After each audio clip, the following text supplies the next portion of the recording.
tarde, que a paz esteja com todos.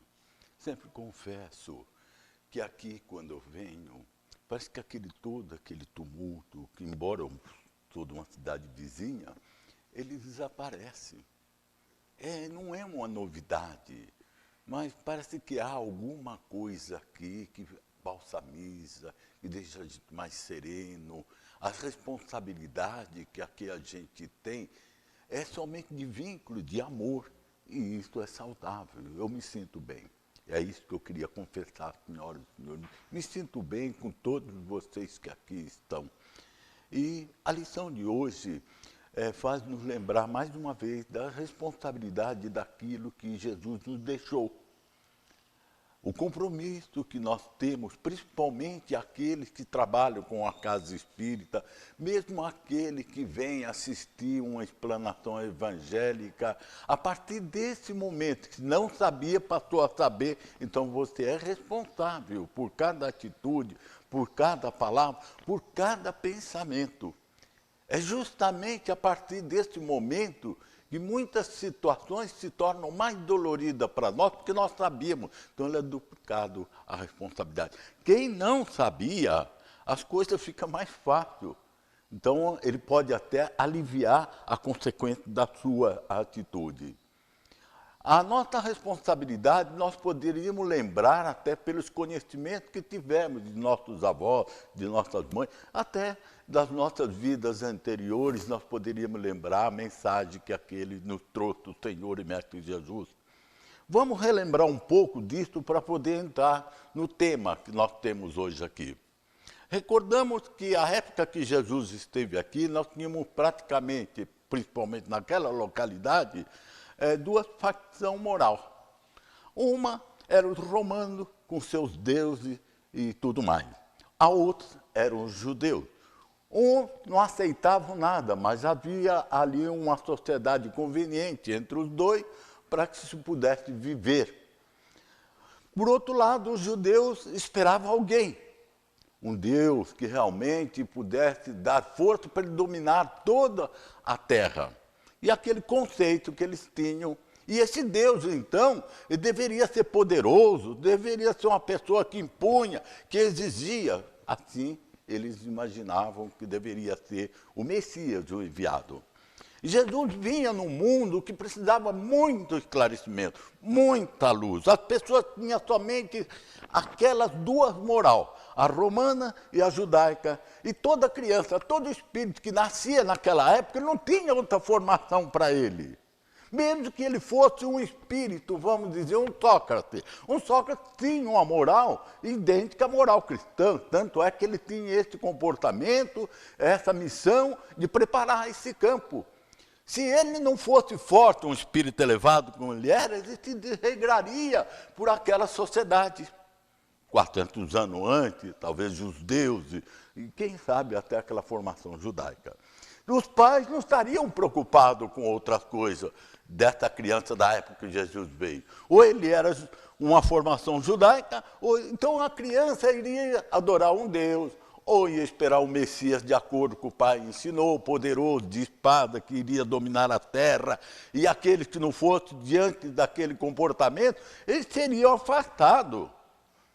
Ele não tinha esse entendimento, e Jesus sabia que ele ia nascer, e queria para poder, sem dever nada, sem ter um trabalho de resgate de dívida passada, apenas missionário, levar por amor, como a mãe desce e vai aos vícios, às drogas, à zona do crack para socorrer um filho, e ela não usa crack.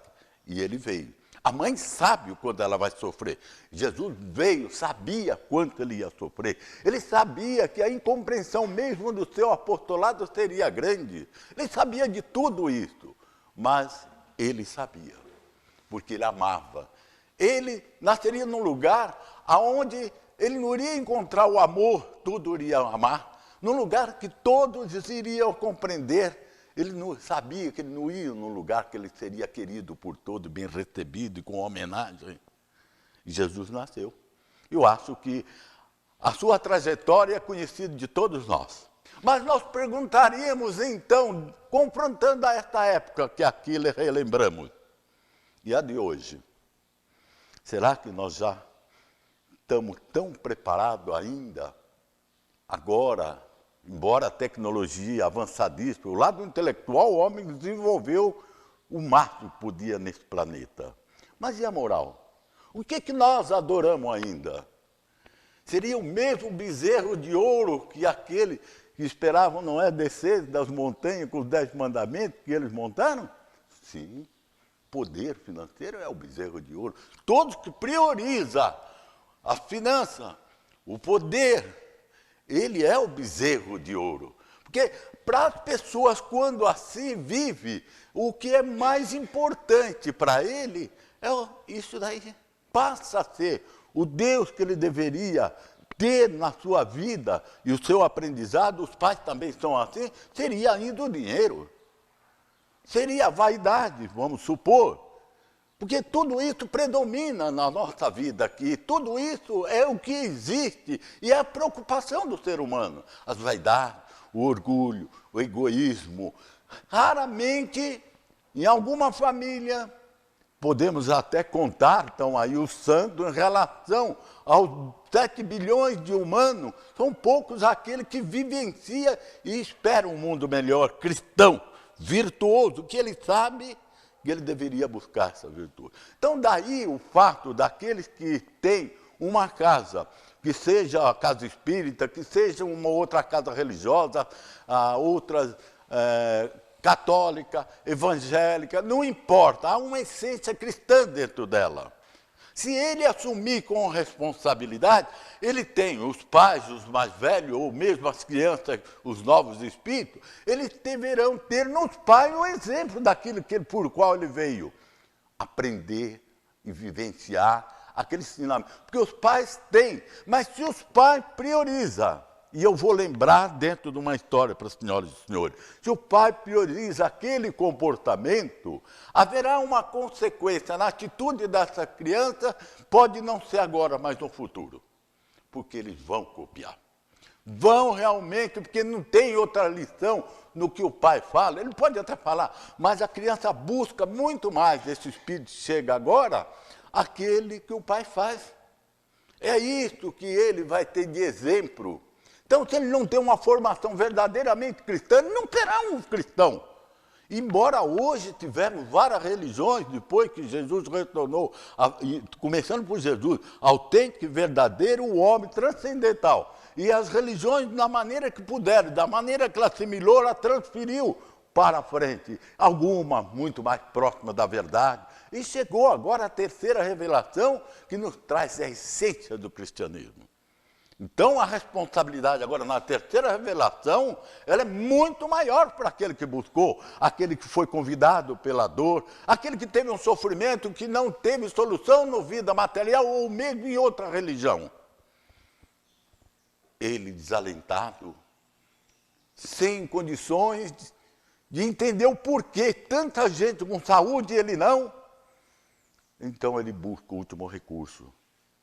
E a máxima dos aprendizados na face da terra ele encontra dentro o cristianismo, dentro do espiritismo. Porque ele é teórico e se exige, para se ter saúde, paz e serenidade, a vivência dessa teoria que é o evangelho.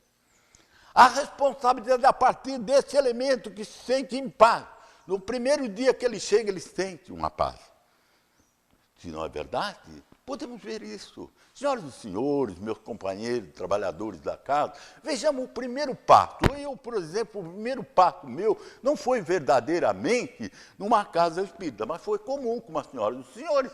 Uma dor que dentro daquilo que eu tinha, o meu convênio médico, o que mamãe me ensinou, era uma católica, tudo isso não solucionava o problema. Tanto é que eu sofri com isso daí quando eu iniciei meus passos digamos, na doutrina, mas de uma forma mais, digamos, inferior. Porque eu fui socorrido dentro do meu problema, e não havia cura na parte material, eu fui socorrido dentro de uma casa terreiro de Umbanda. Fui socorrido. Então, aqueles problemas mentais meus, para que você não encontrava uma solução.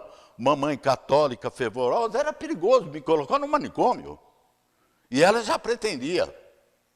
dentro do meu trabalho, dentro dos acontecimentos que estava tendo comigo. Você vê, você ouve e outras coisas. O que queria ocorrer, então, num quartel?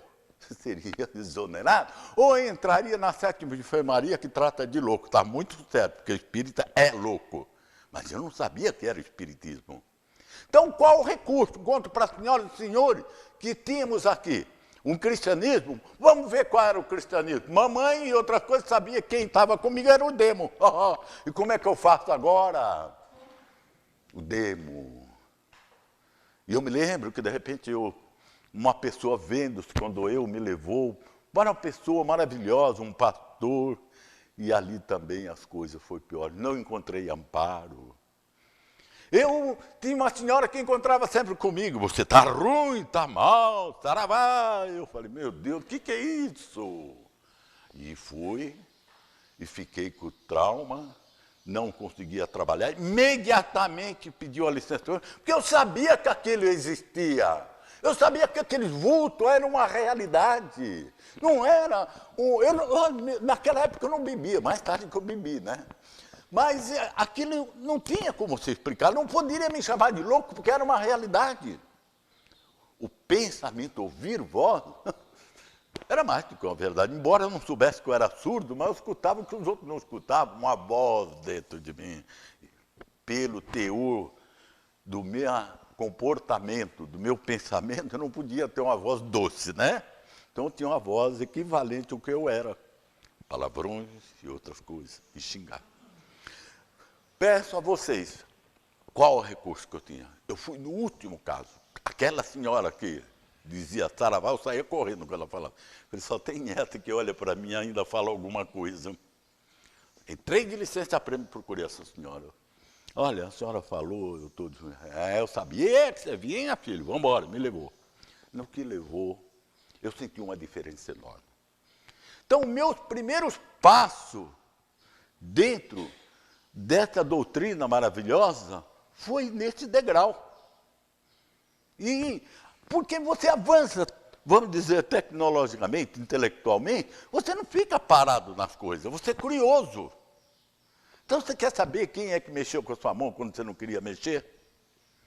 Você quer saber por que você nunca fumou um charuto, ali você fuma? Você quer saber que quando você não bebia, ali você bebe gostosamente? Então, tudo isso passa a despertar em você alguma coisa. E nesses 2 anos que eu estive, fui estudar essa situação, cheguei onde eu cheguei. Mas dependeu da sociedade? Não. Da sociedade, praticamente, eu seria internado, eu seria até, muitas vezes, rechachado na sociedade. Meus amigos mesmo, o Caradori está assim, um quartel, né? Vocês viram? O Cabo Louco, né? Já tinha até um apelido no quartel, o Cabo Louco. Então, essa situação não iria trazer para mim a minha vida social, doméstica e a vida íntima. Eu não tinha ainda. Lá eu comecei meu caminho. A minha luta, inclusive, fui discreto. Mamãe não sabia que eu frequentava. Deus me livre falar para ela que eu frequentava isso daí. Minhas roupas ficavam tudo escondidas. Mas nesses 2 anos eu busquei o recurso, que não poderia simplesmente ser o que estava acontecendo na vida real e eterna. Eu não poderia continuar ainda vivendo com caboclo, vivendo com preto velho, porque afinal de contas existe tecnologia, existe tudo isso, deveria haver algo mais. E quando eu busquei a Federação Espírita de São Paulo, a desabrochou. Eu comecei a me espiritualizar. Conhecimento justificava a prática que houve ali, as experiências que eu estava tendo. Porque é interessante, primeiro você viver a experiência, é verdade. Você sofre a dor para buscar a verdade. Toda essa teoria maravilhosa, aquele cristianismo que eu conhecia, no catolicismo de tanto amava, ele passa a me explicar o que estava acontecendo. Mas sob a ótica espírita, kardecista. Tudo estava explicado. Eu precisava ter respeito pela minha querida mãe, que embora ela falou que ia queimar meus livros, todo espírita. Eu precisava compreender meus companheiros que olhavam para mim e falavam assim, ah, não, Caradori, quer dizer que não bebe, não fuma, mas ninguém te aguenta aqui, tchau e benção. Eu precisava compreender tudo isso. Eu não vim numa missão, mas sabia que eu vim resgatar meu passado e que haveria muitas dores. Já estava mais conformado. Eu enfrentaria essa vida, eu estava mais forte. Eu sabia que aquilo era resultado das dores, sofrimento, da doença, de um ato, ação e reação. Compreendi aquilo que eu lia na Bíblia, que eu aprendia na escola católica, quem com ferro fere, com ferro será ferido. Tudo tinha uma lógica, tudo se abria, tudo era maravilhoso. Mas, como nós lembramos aqueles tempos que Jesus aqui esteve, o que diferencia nós daquele tempo? A tecnologia, só. Porque moral nós não aprendemos ainda. Os senhores acham que os filhos aprenderam a amar a mãe matando-a? Não existe na atualidade. Nós ainda que as mães aprenderam o seu papel, a sua responsabilidade, jogando a criança dentro de um camburão, dentro de um cesto de lixo. Será que nós avançamos quando eles dizem? E autentica, muitas vezes com lei, o aborto.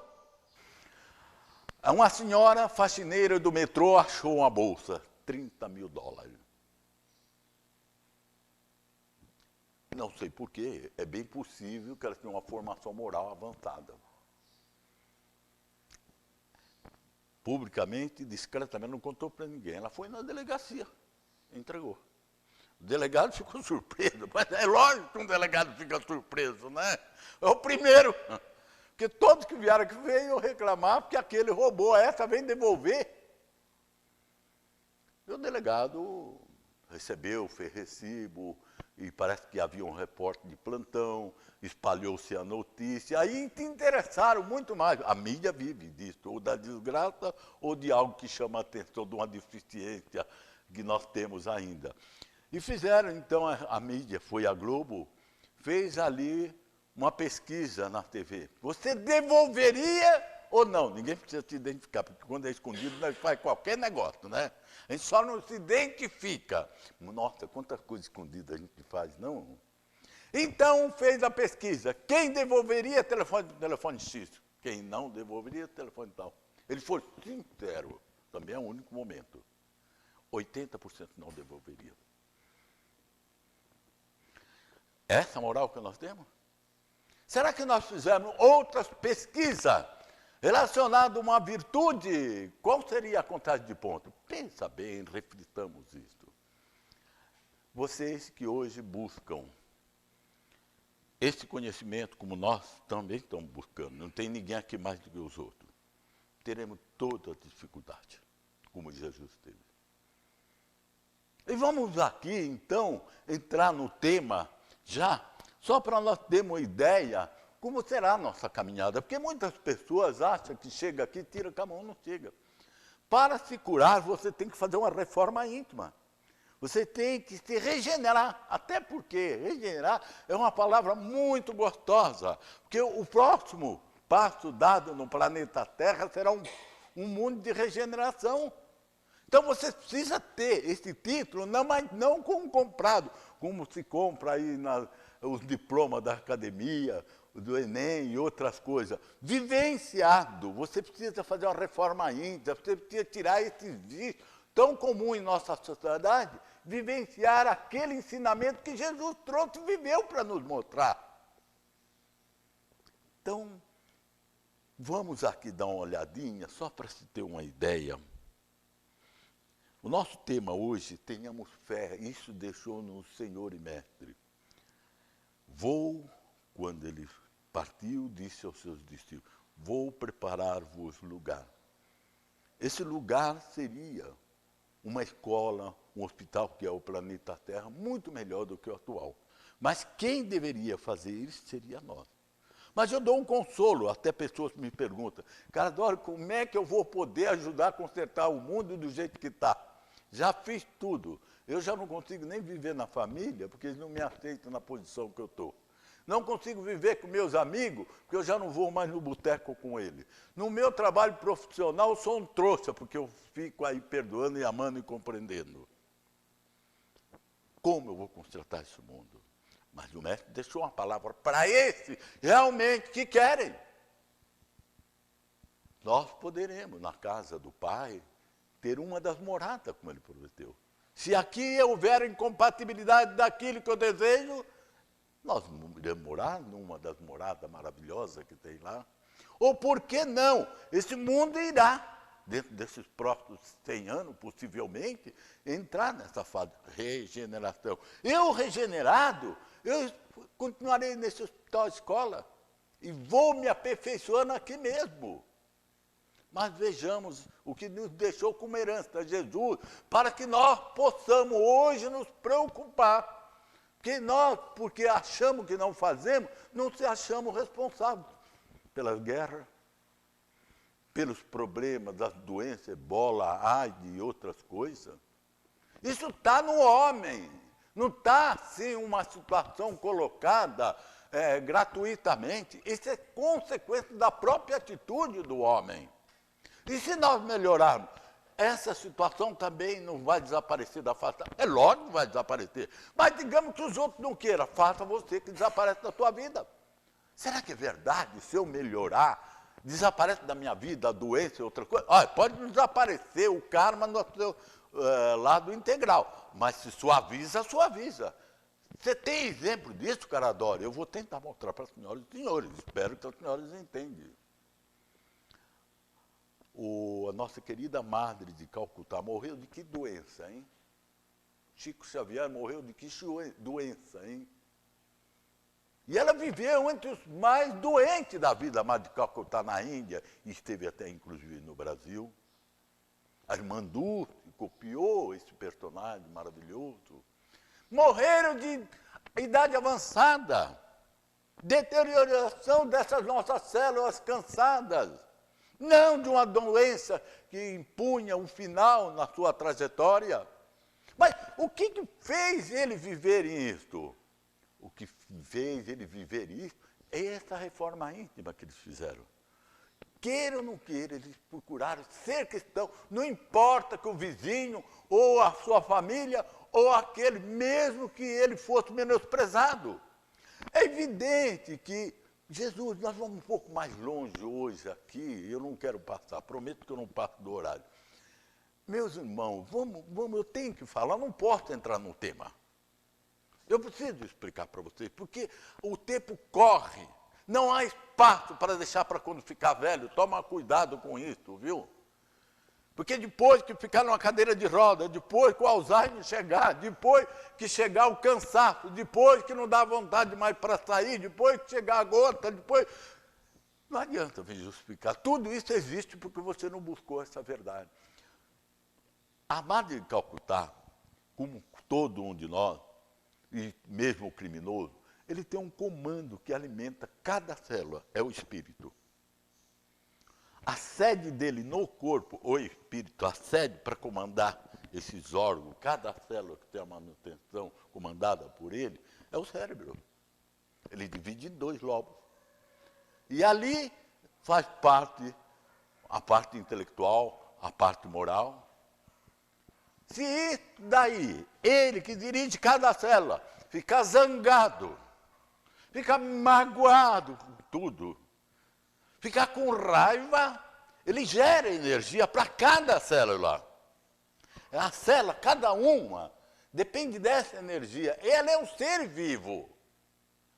E ela está sob o comando desse Espírito, como nós estamos sob o comando do Pai, que nos cede a oportunidade de aprender. Se fugirmos do Pai, é o caos na nossa vida. A célula entra no caos também, porque o comando não dá manutenção a ela. Ela fez seu trabalho direitinho. Ela precisava dessa energia. Era da cérebro. Se ele tiver as virtudes, vamos num assunto mais simples. A prática das virtudes, as virtudes ensinadas por Jesus, as nossas virtudes ainda não são de confiança, tá bom? Que ela é interesseira, ela age no momento, nós somos oportunistas, e uma série de outras situações que não valoriza essa energia, acaba se tornando negativa quando chega a essa célula. Mas se as pessoas se esforçarem em viver essas virtudes, as células vão então ser alimentada com energia positiva, sadia.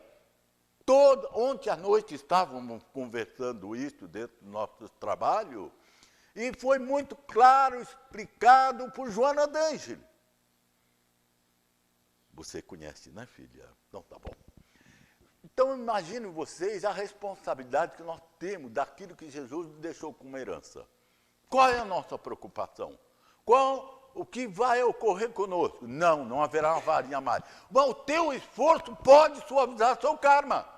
Mesmo que a doença que você tiver não é dessa atitude atual, mas seja de outra, ele alivia. Será que não é? Posso provar, se a senhora está em dúvida, ou a senhora. Um surdo é útil, ele tem uma vida normal? Posso provar para vocês que um surdo tem uma vida muito mais normal do que qualquer um. O surdo, muitas vezes, é muito mais feliz do que os próprios familiares que não se envolveram com essa espiritualização que ele procura aproveitar. A minha surdez é máxima. Não pude frequentar a faculdade, porque eu não escutava. Na escola, naquele velho 5º ano do primário, que eu lutava para ir ao ginásio. Eu tinha uma dificuldade, embora tivesse boas notas. Eu via, para mim assimilar palavra, eu tinha que ficar perto, eu lia os lábios. E não sabia que era surdo, mas não me preocupava. Eu queria aprender. Então eu ficava mais perto. Quem que mandou você vir para frente? A professora era enérgica, a dona Vilma. Professor, volta!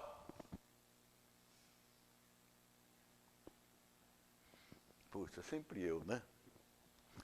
Eu ia sentar lá atrás, conforme ela mandou. E ela ia falar, e fazia um ditado. No quartel, esse ditado era feito chupando laranja, viu? Eu me ferrei todo quando eu fiz exame. Eu não conseguia ler o lábio do sargento. Mas ali na escola era uma professora. E ela ali fazia o ditado, com aquela régua, bendita régua. E ela passava a todos assim, olhava o que estava escrevendo. Ia lá para o fundo.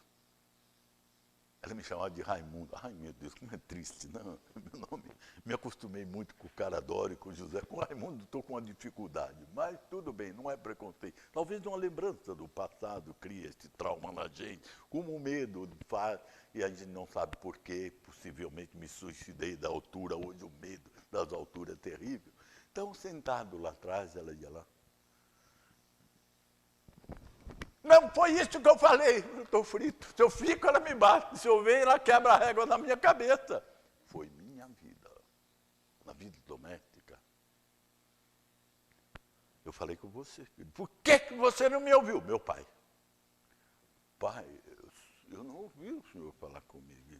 E dava a mim um tapa assim, que eu virava. E eu ficava pensando, mas eu não ouvi, né? Nunca ninguém se preocupou com surdez. Porque, como eu disse, cada um está preocupado com o seu problema. Mas eu não culpei ninguém, eu achava que, tá bom, levei essa vida dessa forma. Me considero hoje, graças à espiritualização pouquíssima que eu tenho, que a doutrina e a dor iniciou-me na doutrina, eu me considero um cara feliz. Felicíssimo! Eu costumo brincar, porque o único número, vou citar para vocês, que eu ganhei, eu não queria ganhar para me ferrar. O cara agora é muito assim, cristão. Nem jogar na loteria, eu falei, eu vou jogar, não precisa ganhar. Joguei a primeira vez, depois não joguei mais, porque eu fiquei com medo, ganhei. Foi o número 21. Foi o número 21. E eu tenho um hábito, sabe? Não jogo mesmo, não por nada. Me sinto bem, porque a felicidade você busca ela. Realmente o dinheiro traz. Mas já encontrei, por que eu vou ficar perdendo tempo na fila da loteria? Por quê? Não me sinto bem mais com isso. Eu não estou feliz demais. A minha esposa, que já me ameaçou e eu ameacei de separação, hoje nós nos amamos. Encontramos a paz entre nós? Meu neto, que muitas vezes, Gabriel, chega para mim, não gosto de você, vovô. Eu aprendi a amar ele, sem ele me amar. Aprendi, Gabriel, você pode fazer o que você quer, eu te amo. Vô feio, muito obrigado, eu te amo. Agora eu pergunto, eu sou ou não sou feliz?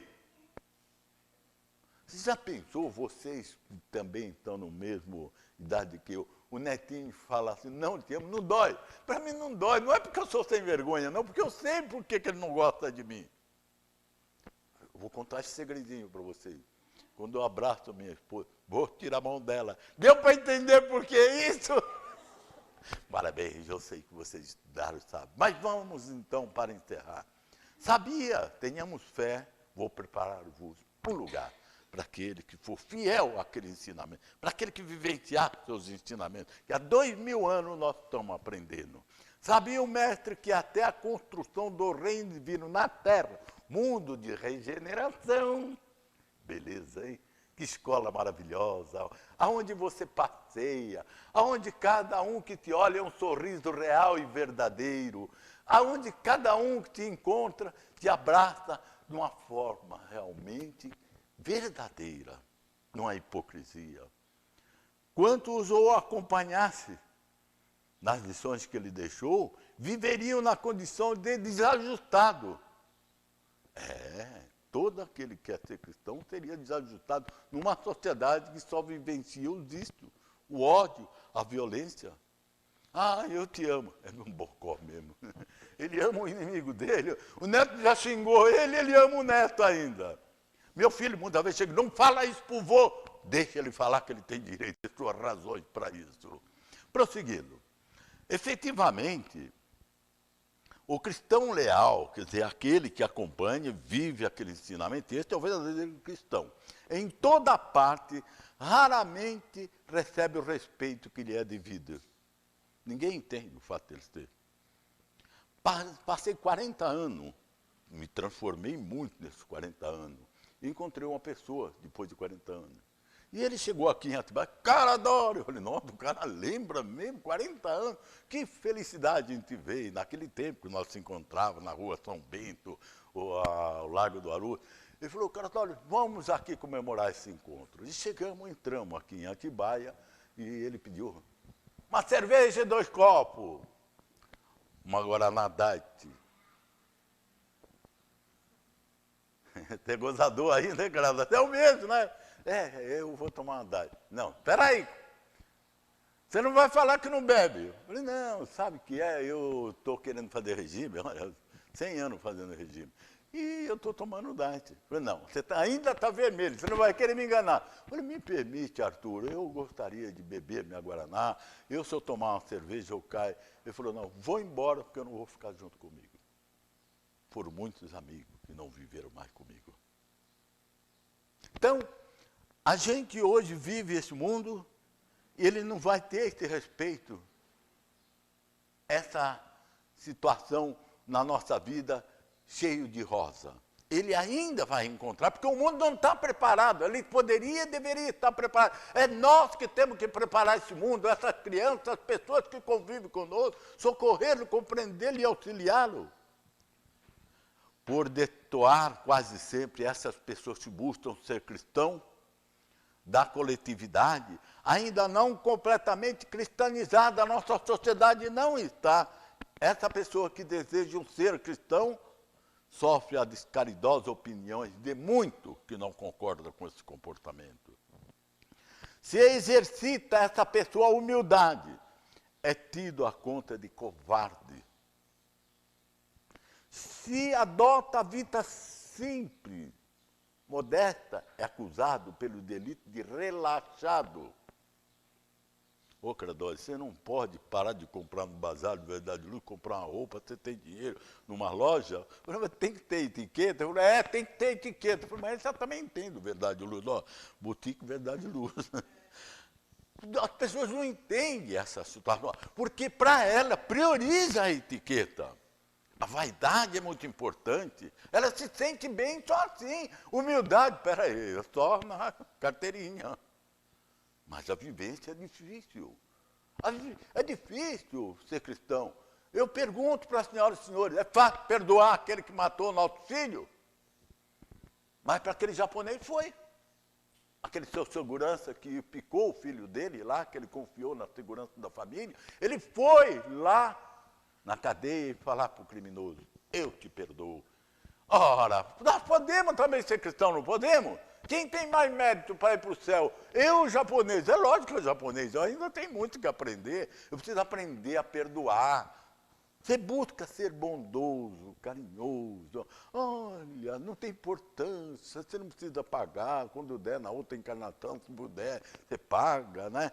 Ele é categorizado, é tolo, é trouxa. Se administra dignamente, aquilo que lhe é confiado é julgado orgulhoso por fazer direitinho e correto. Se obedece os seus patrões, e ele cumpre os seus deveres, quando é justo, é considerado servil. Está vendo? Falou, ele cumpre. A mulher falou, ele cumpriu. O marido dela falou, ela cumpre. Ela é considerada servil. Tem um título materialista, porque a maioria vive de... Se usa a tolerância para com as pessoas, é visto por incompetente. Porque tudo isso são características que identificam o verdadeiro cristão. Não é fácil ser cristão. Se mobiliza a energia, sim, sim, e não, não, ele é cruel. Ele falou não, ele não conseguiu, não quer dar um emprego para o meu filho que não conseguiu diploma ainda no Porto. Nós chamamos ele cruel. Se trabalha devotado à interpretação por vaidoso. Se procura melhorar assumindo responsabilidade no esforço intensivo das boas obras cristãs, junto àqueles menos favorecidos, fazendo o trabalho voluntário ou das preleções consoladoras, que muitas vezes a gente deixa uma família ou deixa um momento de alegria com a família, ele é indicado por fingido. Se tenta ajudar o próximo, abeirando-se da multidão, ali socorrendo este e aquele, como nós tão bem lembramos, Mamá de Calcutá andando por aquelas lugares sem saneamento na Índia, as pessoas caídas, doentes, a única que levantava a cabeça daquele sofrido e socorria e dizia palavra de amor, com esse gesto de bondade espontânea, muitas vezes é taxado de personalista e oportunista, atento aos próprios interesses de aparecer. Apesar disso tudo, meus queridos irmãos, de semelhantes conflitos, porém, prosseguimos assim, agindo e servindo em nome daquele que nos ensinou, o Mestre e Senhor Jesus. Reconhecendo que o domicílio daquele que segue ao Senhor Jesus não se ergue sobre o chão do mundo aqui. Prometeu Jesus que lhe prepararia um lugar na vida mais alta. Na casa de meu Pai há muitas moradas. Continuemos, pois, trabalhando como duplicado fervor na sementeira do bem, semeando essa sementinha que Ele nos deixou em nossos corações, que hoje, através do sol, que é o nosso mestre, ela frutifica, ela desabrocha, formando flores e frutos que alimentam até nossos inimigos, como exemplo na atitude, palavra e pensamento.